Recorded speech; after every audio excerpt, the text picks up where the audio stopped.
Hola, bienvenidos a la tercera práctica Ley de Boire. Los materiales que utilizamos fue un soporte universal con una pinza de 3 dedos, un mechero y un vaso de precipitado de 100 mililitros. Como pueden ver a continuación, ese fue el mechero que utilizamos para esta práctica, unas hojas milimétricas y, como se va a mostrar a continuación, también utilizamos unas jeringas y una cinta masking. A continuación, con la ayuda de una lija cortamos el cristal de vidrio de tal forma que quedara un corte perfecto. Ahí nuestro compañero Brandon estuvo cortando y a continuación hacemos el sellado para que no se salga la sustancia que vamos a introducir en ese tubo de vidrio. Con cuidado de no quemarnos. Este proceso fue uno de los más tardados, ya que el tubo de vidrio fue muy difícil que se sellara, así que estuvimos un buen rato dándole vueltas hasta que por fin se selló. Con el tubo ya sellado, lo que fue a continuación fue darle la forma de U, quemando la parte inferior del tubo y dándole esa forma de curva. En este momento el Inge Luna supervisó que estuviéramos haciendo el proceso bien.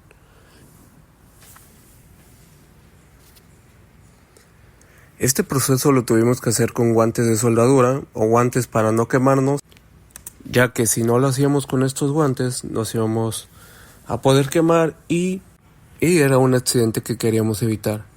Así que nos pusimos esos guantes y con ayuda de la fuerza y esperar y la paciencia le fuimos dando esa forma de U que ya tiene el tubo.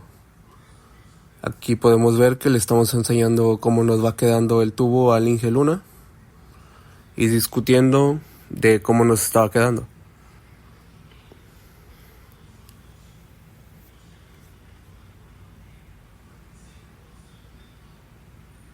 Ahí podemos ver que cada vez está agarrando más la forma, como si fuera un popote, que eso es la forma que le queríamos dar.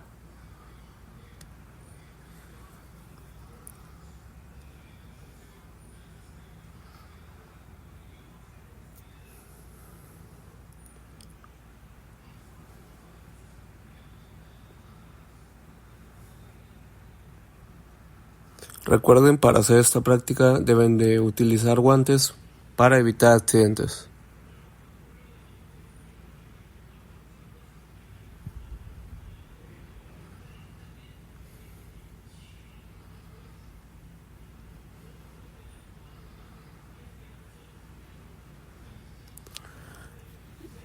Ahí estábamos comprobando que entre más lo acercábamos al fuego, más rápido agarraba la curva.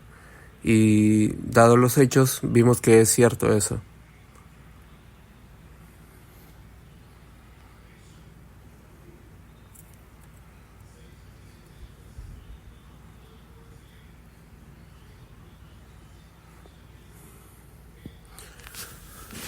Ahí estamos observando todos cómo nos iba quedando nuestro proceso de curvatura, verificando que el compañero lo estuviera haciendo bien.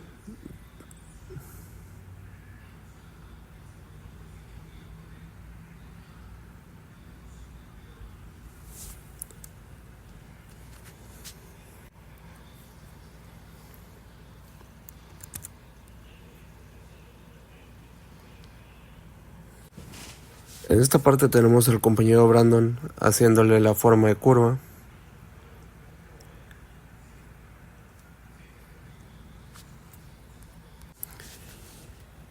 En esta parte acomodamos el soporte universal y colocamos 2 pinzas de 3 dedos para poner el tubo de vidrio en ese soporte.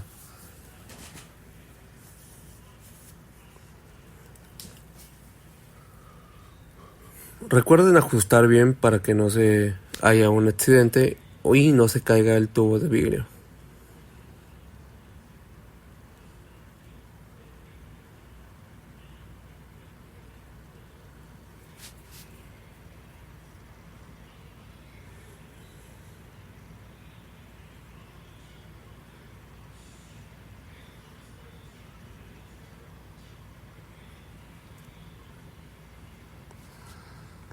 Verificamos que esté todo bien ajustado.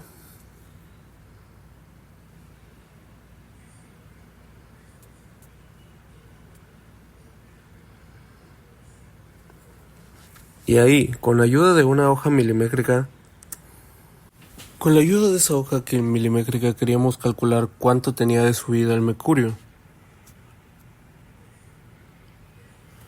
Ahí tenemos el mercurio y ahí tenemos la jeringa donde vamos a introducir el mercurio. Ahí vemos a nuestros compañeros aquí abriendo el mercurio. Esto tengan mucho cuidado por intentar que no salpique.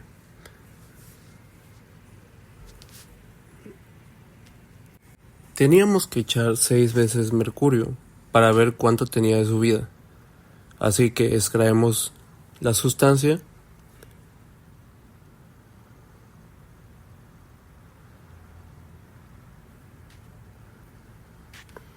Ahí estamos extrayendo la sustancia.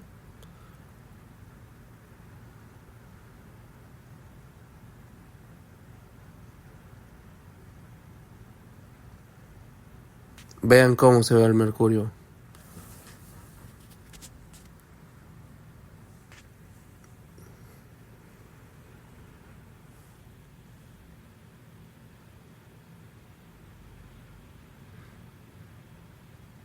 El mercurio, una de sus curiosidades es que al momento de subir, sube muy lento, pero al momento de bajar, por ejemplo, ahí baja muy rápido.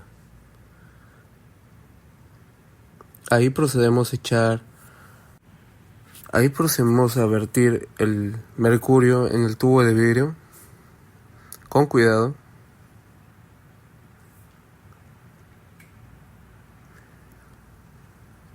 Y ver cuánto subió con la hoja.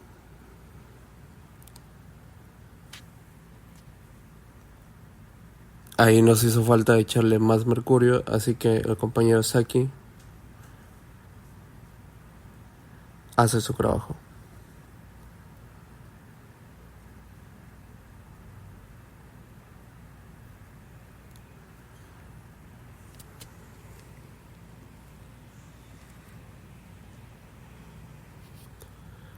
Vertimos el mercurio con mucho cuidado que no salpique. Y si tenemos algún sobrante, lo volvemos a meter. Lo volvemos a meter a su envase. Aquí es la segunda vez que vamos a vertir el mercurio para ver cuánto subió. Calculamos que haya subido bien. Y esta es la tercera vez que lo vamos a hacer. Aquí el compañero.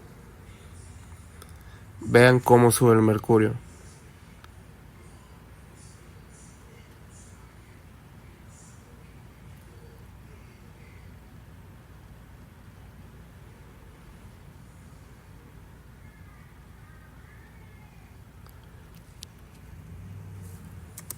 Con la ayuda de un lápiz marcamos cuánta subida tenemos y hacemos el procedimiento otra vez por cuarta vez. En total son 6 veces las que tuvimos que hacer esto.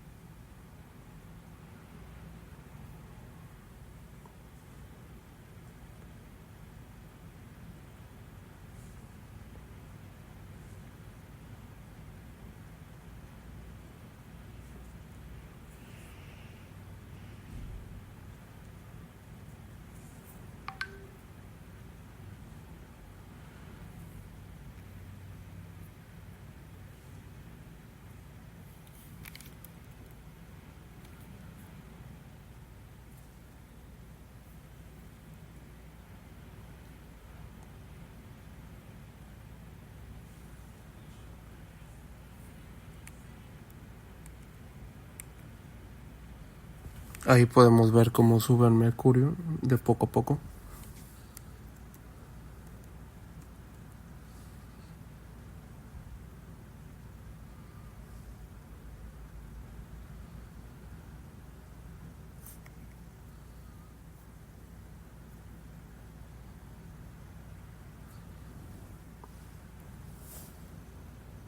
Aquí hubo dificultades técnicas y pues se grabó horizontalmente, lo que afectó el video. Pero aquí podemos ver al compañero Joxen vertiendo el producto.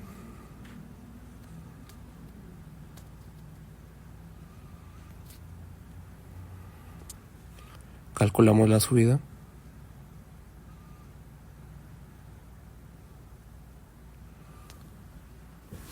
Y por último, la sexta y última, que de nuevo la hizo el compañero Saki.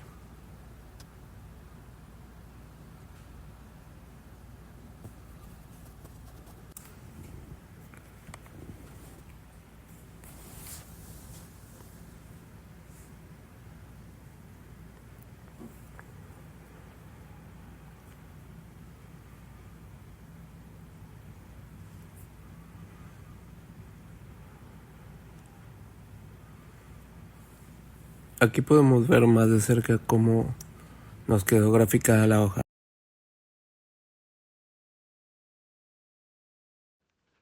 En la tabla usamos 5 tomas de datos de un gas atrapado en un tubo en U con mercurio. Las columnas muestran la primera, presión manométrica. Es la diferencia de alturas de mercurio entre las ramas. Como en el experimento no subió mucho el mercurio, los valores fueron pequeños: 2, 5, 8, 12, 15 milímetros de mercurio. La segunda, presión absoluta, se obtiene sumando la presión atmosférica de 760 milímetros de mercurio con la manométrica. La tercera, el volumen del gas. Lo calculamos usando la ley de Boyle, tomando como referencia la primera toma, que viene siendo 2000 milímetros cúbicos, y la presión 1, que viene siendo 762 milímetros de mercurio. La 4, altura de la columna de aire, que se obtiene dividiendo el volumen entre el área del tubo. Y el número 5, el producto, que se calculó para cada toma y resultó prácticamente constante, confirmando la ley de Boyle. El resultado clave es que a mayor presión, menor volumen. Como por ejemplo, en la toma 1 con presión absoluta, el volumen fue de 2000 milímetros cúbicos. En la toma 5 con presión absoluta, el volumen bajó a 1996 milímetros cúbicos. La gráfica tiene en el eje horizontal el volumen del gas, milímetro cúbico, y en el eje vertical la presión absoluta, que viene siendo el milímetro de mercurio. Se observa una curva descendente. Cuando el volumen disminuye, la presión aumenta. Esta forma es típica de la relación inversa. Aunque los cambios fueron pequeños, porque el mercurio subió un poco, se alcanza a ver la tendencia clara de la ley de Boyle. En resumen, la tabla muestra los cálculos numéricos que validan la ley. La gráfica ilustra visualmente la misma relación, que la presión sube cuando el volumen baja. Ok, por último tenemos el cuestionario. ¿Cuál es la relación entre la presión y la masa gaseosa? Si la masa del gas aumenta más moles dentro del mismo recipiente, la presión también aumenta, siempre que el volumen y la temperatura permanezcan constantes. Es decir, a mayor número de moles en el mismo volumen, más choques contra las paredes, que es igual a más presión. Definición de presión absoluta y presión manométrica. La presión absoluta es la presión medida con respecto al vacío absoluto, y la presión manométrica es la presión medida por encima o por debajo de la atmosférica, es la que indica un manómetro común. Por ejemplo, si un neumático marca 30 psi en el manómetro, su presión absoluta es 30 psi más la presión atmosférica. ¿Cuál es el significado de una presión absoluta igual a cero y una manométrica de cero? Cuando la presión absoluta es igual a cero significa vacío total, es decir, no hay moléculas de gas en el sistema. Cuando la presión manométrica es igual a cero, significa que la presión interna del sistema es igual a la presión atmosférica. Por ejemplo, un neumático desinflado al aire libre. Por último, tenemos estos tipos de manómetros. Manómetro de extremo abierto. Es un tubo en U con un extremo abierto a la atmósfera y el otro conectado al sistema. Mide la diferencia de presión entre el fluido y la atmósfera. El manómetro diferencial. Tiene ambos extremos conectados a dos puntos distintos de un sistema Mide directamente la diferencia de presiones entre esos puntos. Manómetro de extremo sellado. Es un tubo en el que un extremo está cerrado al vacío.